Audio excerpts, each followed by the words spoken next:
बिस्मिल्लाहिर्रहमानिर्रहीम, अस्सलाम वालेकुम। Welcome to Harvard academy. आज का हमारा सेशन फाइनेंस के हवाले से है और सेशन स्टार्ट करने से पहले आपको बताते चलें कि आप हमारा कंप्लीट कोर्स हमारी वेबसाइट www.harvardacademy.com इस पे विज़िट कर सकते हैं, ज्वाइन कर सकते हैं। आज का फाइनेंस के हवाले से हमने थ्योरी की बात करें तो इम्पॉर्टेंट थ्योरी को हम कवर करेंगे जिसका टाइटल है एफिशिएंट मार्केट हाइपोथेसिस। सो ये एक टाइटल ऐसा है या एक ऐसी थ्योरी है जिसको समझना बहुत ज़रूरी है।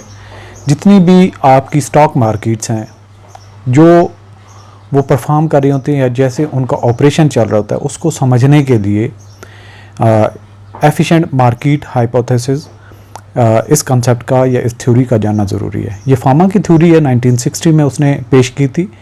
उसके मुताबिक ये कहा जाता है कि जो मार्केट के अंदर स्टॉक्स हैं वो इंफॉर्मेशन पे रिलाई करते हैं, उनकी जो प्राइसेस हैं वो एडजस्ट होती रहती हैं। अब यहाँ पे थोड़ा सा मैं आपको और भी स्पेसिफिक करूँ कि आप किसी स्टॉक एक्सचेंज पे जाते हैं, स्टॉक एक्सचेंज पे हम वहाँ पे बात करते हैं कि ईवीएम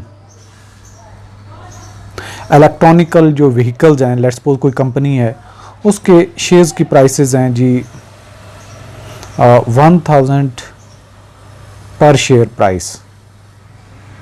अब लेट्स सपोज कि वो पाकिस्तान में कोई एक ऑपरेशन स्टार्ट करना चाहते हैं या अपना कोई यूनिट स्टार्ट करने जा रहे हैं, उससे ये व्हीकल्स की प्रोडक्शन बढ़ जाएगी और यहाँ पे कई सारे इन्वेस्टर्स हैं वो शेयर्स ख़रीदेंगे और उनको जितनी भी फाइनेंसिंग की ज़रूरत होगी वो यहाँ से पूरी होगी।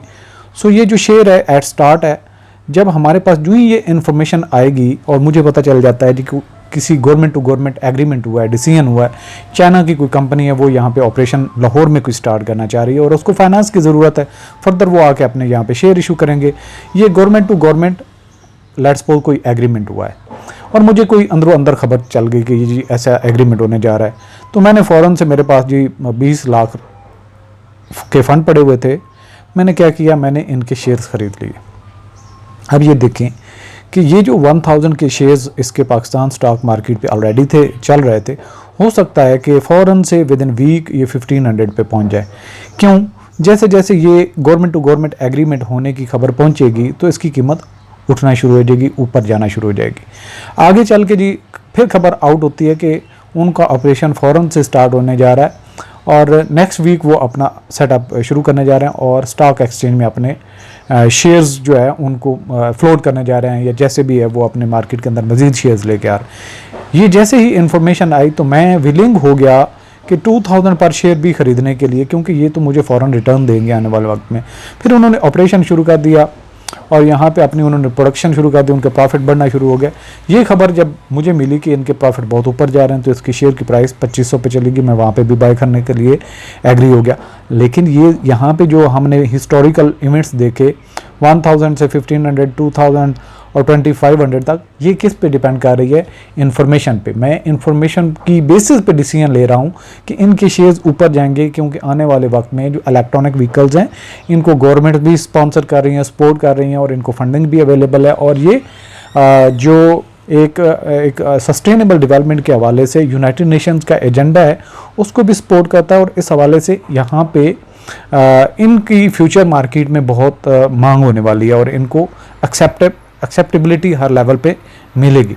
ये एक जब आपके पास इंफॉर्मेशन होगी, माइंड सेट होगा, तो आप इस चीज़ को अंडरस्टैंड कर सकते हैं। तो इस तरीके से ये कहते हैं कि जो स्टॉक्स हैं उनकी प्राइसेस एफिशिएंटली एडजस्ट करती हैं और जो इंफॉर्मेशन होती है उनके ऊपर रिलाई करती हैं। सो इनकी कैटेगरी 1, 2, 3 पे डिपेंड करती है कि मार्केट की हिसाब से अगर वो वीक हैं, नॉर्मल हैं और या फिर एफिशिएंट हैं, तो उसकी बेसिस पे इनकी प्राइसेस एडजस्ट होती हैं। कौन सी मार्केट किस तरह से ऑपरेट होती है इनको आगे हम जाके देखते हैं। ये सिर्फ आपको थ्योरी का बैकग्राउंड आपको मैंने दिया है और स्टॉक मार्केट को समझने के लिए ये जो थ्योरी है ये इंपॉर्टेंट रोल अदा करती है। So the efficient market hypothesis is a fundamental theory in financial economics that suggest that financial markets are informationally efficient. यहाँ पे ये बात इंपॉर्टेंट है, जो सारे के सारा हमारी थ्योरी इसके गिर्द घूमती है कि वो इंफॉर्मेशनली एफिशिएंट होते हैं। जितनी भी कोई इंफॉर्मेशन मार्केट में आती है वो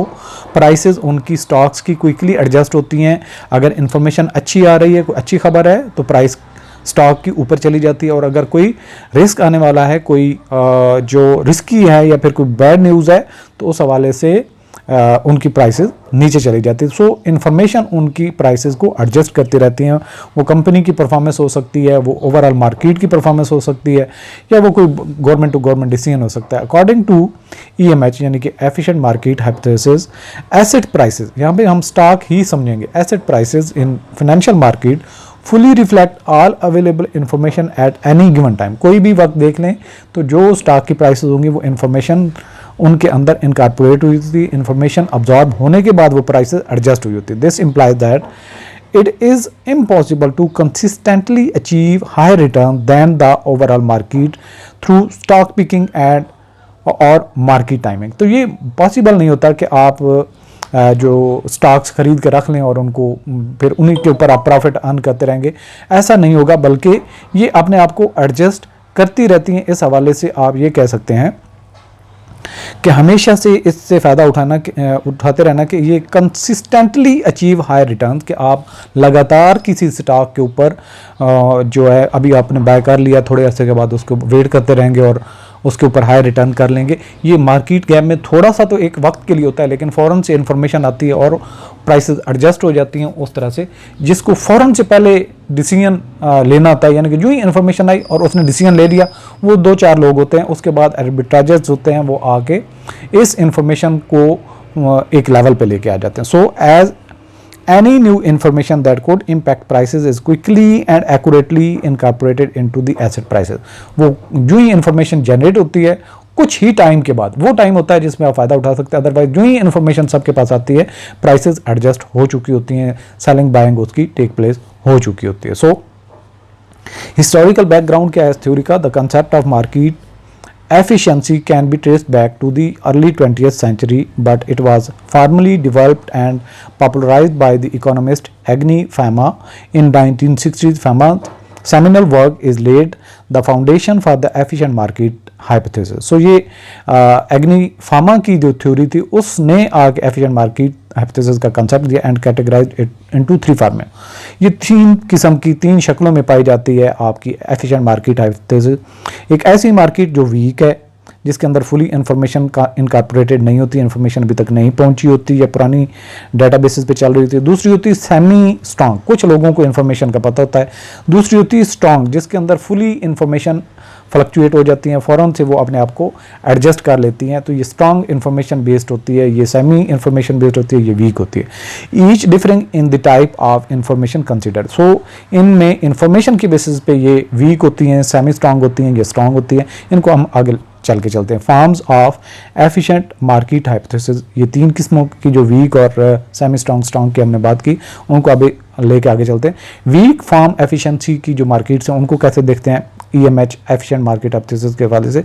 ये थ्योरी कहती है assert that current stock prices fully reflect all historical prices and volume information, कि उसकी जितनी भी हिस्टोरिकल जो प्राइसेस होती हैं या फिर reflect all historical price and volume information, जो उसकी हिस्टोरिकल इंफॉर्मेशन होती है वो इनकॉर्पोरेट हो चुकी होती है। यानी कि एक हफ्ते से पहले जितनी भी इंफॉर्मेशन होती है वो उसके साथ इनकॉर्पोरेटेड होती है। अभी रीसेंट इंफॉर्मेशन उसको इम्पैक्ट नहीं किया होता, बल्कि जो हिस्टोरिकल इंफॉर्मेशन है उन्होंने इम्पैक्ट किया होता है। ये वीक फॉर्म ऑफ एफिशिएंसी में इसमें implies that technical analysis which relies on past stock prices and trading volumes to predict future prices cannot consistently produce excess return।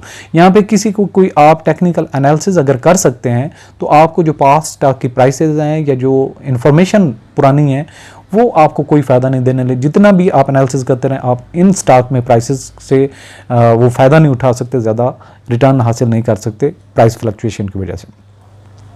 इसके अलावा empirical test often involve examining whether past returns can predict future return.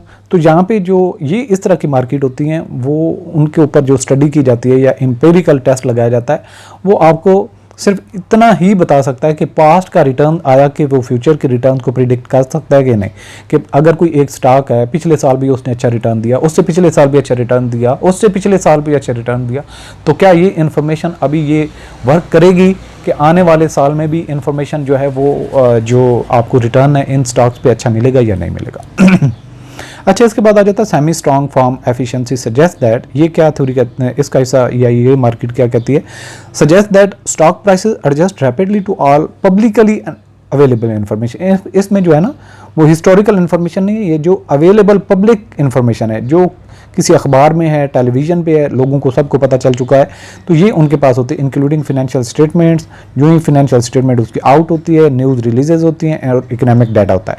इसमें क्या होता है, indicates that neither fundamental analysis not technical analysis can provide investor with an advantage. यहाँ पे ना तो फंडामेंटल एनालिसिस ना टेक्निकल एनालिसिस आपको फायदा देने वाला है, जिससे आप ज़्यादा रिटर्न हासिल कर सकते हैं।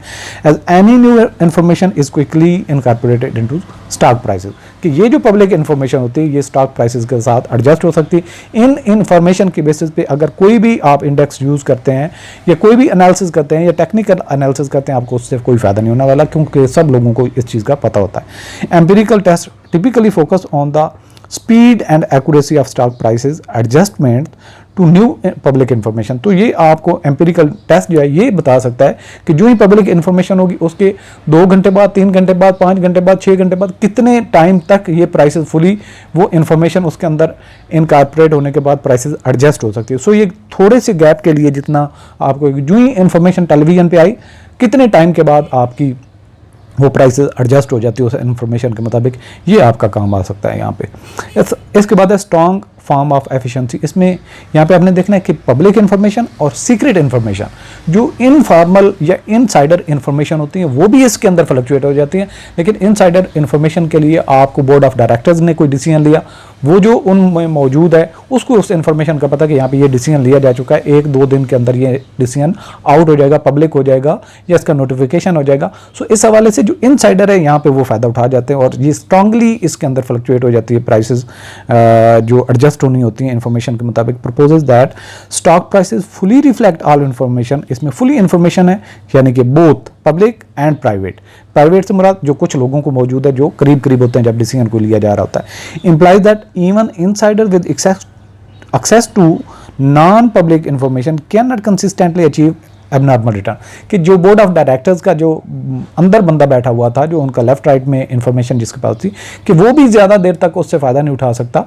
वो उसके पास भी 2 दिन का टाइम, 3 दिन का टाइम, 4 दिन का टाइम होता है, उसमें वो रिटर्न या फ़ायदा उठा सकता है, अदरवाइज कोई नहीं वो भी फ़ायदा उठा सकता है क्योंकि वो भी इन्फॉर्मेशन फ़ौरन से आउट हो जाती है। This form is the most extreme and controversial, ये एक्सट्रीम भी और कंट्रोवर्शियल है, as it assumes complete transparency and accessibility of all information, क्योंकि यहाँ पे बात की जाती है कि सीक्रेट इन्फॉर्मेशन रखने वाले से फ़ायदा ना उठाएं, बल्कि हर एक इन्फॉर्मेशन पब्लिक फ़ौरन से हो जानी चाहिए ताकि कोई भी इससे भरपूर फ़ायदा ना उठा सके जिसके पास सीक्रेट इन्फॉर्मेशन होती है।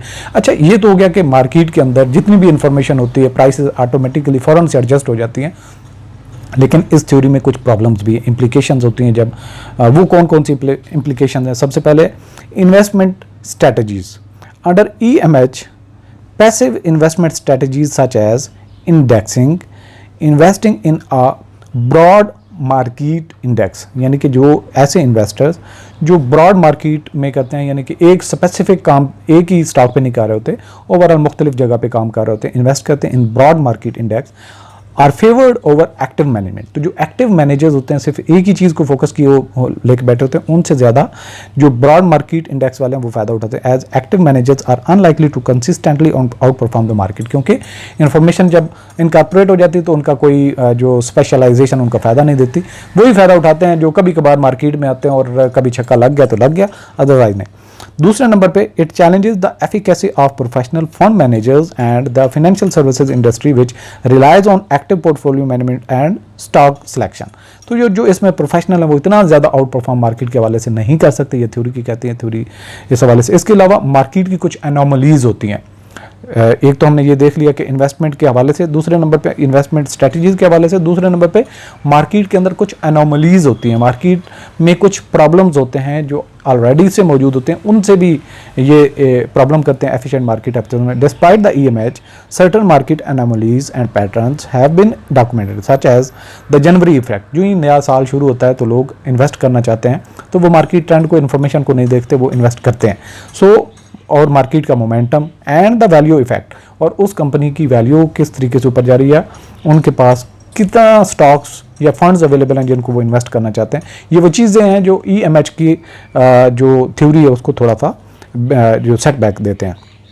These anomalies suggest that markets may not always be perfectly efficient। यहाँ पे ये बात कही जाती है कि हमेशा वो efficient नहीं रहती, leading to debates and further research on the conditions under which markets may deviate from efficiency। कि वो कौन सी सूरत हाल में कुछ ऐसी हालात होते हैं जब मार्केट EMH के कॉन्सेप्ट से डेविएट कर जाती हैं। सो इसके अलावा बिहेवियरल फाइनेंस का जो एक कॉन्सेप्ट है, या behavioural finance as a subject है, लोगों का एक अपना बिहेवियर होता है, वो नहीं देखते कि इन्फॉर्मेशन क्या कह रही है क्या नहीं कह रही है, उन लोगों का अपना एक अंदाज़ होता है। वो अंदाज़ भी EMH के कॉन्सेप्ट को जो है वो थ्योरी को सेटबैक देते हैं। The rise of behavioural finance challenges the efficient market hypothesis bye incorporating psychological factors and cognitive biases that can lead to the irrational investor behavior and market inefficiency। इसमें क्या क्या concept such as herd behaviour, सारे लोग देखते हैं कि invest कर रहे हैं तो हम भी इन्वेस्ट करते हैं, ये हर्ड बिहेवियर है। ओवर कॉन्फिडेंस, कुछ कहते हैं जो मैं डिसीजन लेता हूं तो वो ज़बरदस्त, वो 2-4 इन्फॉर्मेशन लेने के बाद उस पर डिसीजन ले लेते हैं, वो नहीं देखते कि इन्फॉर्मेशन क्या कह रही है या आने वाला वक्त क्या कह रहा है, वो ओवर कॉन्फिडेंस के चक्कर में अपना डिसीजन ले लेते हैं। एंड लॉस अवर्जन, कुछ लोग होते हैं लॉस को अवॉइड करते रहते हैं और इस चक्कर में वो डिसीजन नहीं लेते। Provide alternative explanation for market movements that deviate from the predictions of EMH। तो जो इन्फॉर्मेशन की बेसिस पे EMH का कॉन्सेप्ट है उसको ये बिहेवियरल फाइनेंस है वो भी एक धचका देती है। इसके बाद कुछ एम्पिरिकल एविडेंसेस हैं। The empirical evidence on EMH is mixed with some studies supporting market efficiency and other highlighting anomalies. कुछ होती हैं वो एनोमलीज के ऊपर रिलाई करती हैं, कुछ होती हैं वो मार्केट एफिशिएंसी के ऊपर रिलाई करती हैं, तो इनमें एक कंट्रडिक्शन रहता है। की फाइंडिंग्स क्या हैं उन एम्पिरिकल स्टडीज के हवाले से?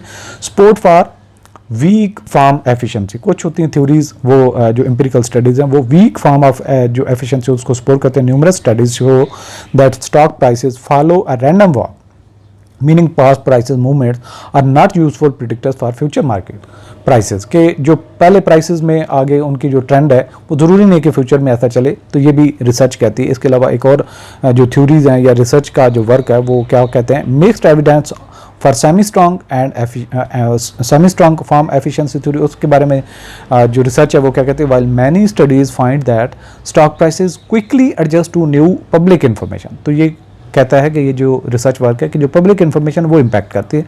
Other research identify instances where the market reacts slowly to और ओवर रिएक्ट्स, यानी कि सम टाइम जो पब्लिक इन्फॉर्मेशन होती है उस पर स्लो इंटरेक्ट करती है या ओवर रिएक्ट कर जाती है। इतनी इन्फॉर्मेशन स्ट्रांग नहीं होती या इतनी पब्लिक इन्फॉर्मेशन जो है वो स्ट्रांग नहीं होती जितना वो स्टॉक प्राइसेस फ्लक्चुएट कर जाती हैं। ये भी जो रिसर्च है वो भी कहती है। Challenges to strong form efficiency जो स्टडीज़ हैं वो बताती हैं, एम्पिरिकल स्टडीज़ जो हैं, insider trading cases and the existence of abnormal return by insider suggest that markets are not fully efficient in incorporating all private information. की जो private information के हवाले से मार्केट जो है फुली एफिशिएंट नहीं होती कि प्राइवेट इन्फॉर्मेशन को फुली इनकॉर्पोरेट कर ले, बल्कि जब तक वो पब्लिक होती है तो तब तक ये चीज़ें होती हैं, उसमें टाइम टेकिंग होता है कि फ़ौरन से प्राइवेट इन्फॉर्मेशन मार्केट की जो प्राइसेस को एडजस्ट नहीं करती। इसके बाद है क्रिटिसिज्म इस थ्योरी पर एफिशिएंट मार्केट हाइपोथेसिस के हवाले से कि मार्केट बबल एंड क्रैशेस, जो मार्केट बबल हुई थी .com का टाइम था 98 का, इसके अलावा 2008 का फाइनेंशियल क्राइसिस का टाइम था। अगर मार्केट एफिशिएंट हैं, EMH पे काम करती हैं कि एफिशिएंट मार्केट हाइपोथेसिस, तो वो ये क्रैश क्यों हुई थी, ये भी एक इसके ऊपर क्रिटिसिज्म है। इसके अलावा रेशनैलिटी का एक एलिमेंट होता है कि हर इन्वेस्टर रेशनल नहीं होता, कुछ इरेशनल होते हैं। जो रेशनैलिटी का एलिमेंट है वो सारे के सारे बराबर नहीं होते और जो इन्फॉर्मेशन होती है सबके पास अवेलेबल नहीं होती, इसलिए एफिशिएंट मार्केट हाइपोथेसिस का जो कॉन्सेप्ट है ये सही नहीं है। इसमें EMH assumes that all investors are rational and have equal access to information, ये कहती है थ्योरी, जबकि which is often not the case in real market where information asymmetry and irrational behavior can occur। कि कुछ लोगों का behaviour different होता है, कुछ के पास इन्फॉर्मेशन होती है, सो ये हम नहीं कह सकते कि एफिशिएंट होती है मार्केट हमेशा। इसके अलावा प्रैक्टिकली आप जो देखें इस पूरे लिमिट होता है EMH के हवाले से, real world factor such as transaction cost, कुछ आप लेन देन में ट्रांजैक्शन कास्ट इंपैक्ट करती हैं, लिक्विडिटी कॉन्स्ट्रेंट्स होते हैं and regulatory influences can impact market efficiency making the practical application of efficient market hypothesis more complex. कि सिर्फ इंफॉर्मेशन के बेसिस पे प्राइस एडजस्ट हो जाती हैं, ये रियल नहीं है। कुछ मार्केट्स होती हैं उनमें ट्रांजैक्शन कास्ट होती है, लिक्विडिटी कंस्ट्रेंट्स होते हैं, वो भी इंपैक्ट करते हैं उसकी स्टॉक की प्राइसेस को, सिर्फ और सिर्फ इंफॉर्मेशन पे रिलाई नहीं करते। ये EMH की जो है वो क्रिटिसिज्म है, उसके ऊपर तनकीद करने वालों का ख्याल है। तो अब हम ओवरऑल इस थ्योरी के हवाले से जो अब तक हमने लर्निंग की है उसके अगर समरी करें, the efficient market hypothesis is a cornerstone of modern financial theory, providing a framework for understanding how information is reflected in asset prices। किस तरीके से जो information होती हैं वो stock prices पे जो है impact करती हैं, while it offers valuable insights into the market behavior।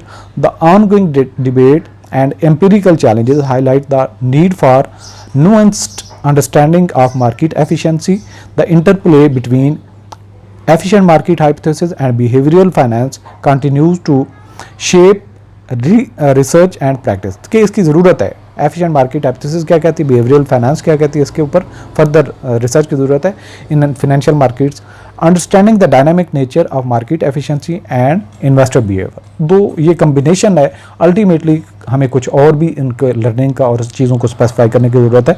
सिर्फ EMH के कॉन्सेप्ट पे हम चलेंगे तो फिर ये चीज़ रियलिस्टिक नहीं है। अब आ जाता है जी इम्पॉर्टेंट MCQs इस टॉपिक में से जो पूछे जा सकते हैं एग्जाम के हवाले से। Which form of the efficient market hypothesis asserts that all past market prices and data are fully reflected in the current stock prices? Weak form, semi-strong form, strong form, none of the above. Right is weak form. Question number 2. Who is credited with formalizing the efficient market hypothesis in the 1960s?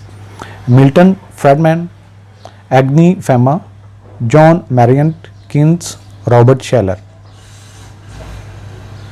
Right option is Agni Fama. Question number 3. According to the semi-strong form of EMH, stock prices adjust rapidly to which type of information? Insider information, public information, historical prices, private information. So इस चीज़ पे हमने focus किया था, आपको याद होना चाहिए। Right option is public information. Question number 4. The hypothesis that stock prices fully reflect all information, both public and private, describes which form of EMH? Weak information, weak form, semi-strong form, strong form, partial form. Right option is strong form. Question number 5. Which investment strategy is most supported by the efficient market hypothesis? Day trading, technical analysis, passive indexing, fundamental analysis. हमने जिक्र भी इसका किया था, passive indexing. Question number 6. Which of the following is not a criticism of the efficient market hypothesis? Efficient market hypothesis पे जितनी भी criticism उनमें से कौन सी है जो इसमें शामिल नहीं है? It assumes all investors are rational. It fails to explain market bubbles. It fully explains all market anomalies. It overlooks behavioral biases in investors. Right option is C. It fully explains all market anomalies. Market anomalies को actually ये करती नहीं है adjust. Question number 7. According to EMH, what is likely outcome of trying to outperform the market through active management?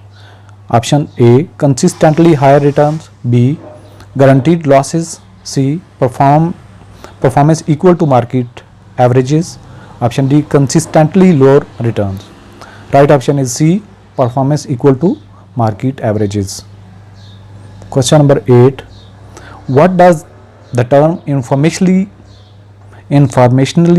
efficient market imply? All securities are fairly valued. Option B, only historical information is reflected in prices. Option C, prices do not react to new information. Option D, insider information is the only source of profit. Right option is A, all securities are fairly valued. Question number 9. Which market anomaly suggests that stock with lower price to earnings ratio tend to outperform the market? January effect, momentum effect, value effect, size effect. Right option is value effect. Question number 10. Which theory challenges the assumptions of the efficient market hypothesis by incorporating psychological factors and cognitive biases? Modern portfolio theory, behavioral finance, arbitrage pricing theory, capital asset pricing model. Right option is behavioural finance. आज का session यहाँ पे conclude करते हैं। अल्लाह हाफिज़।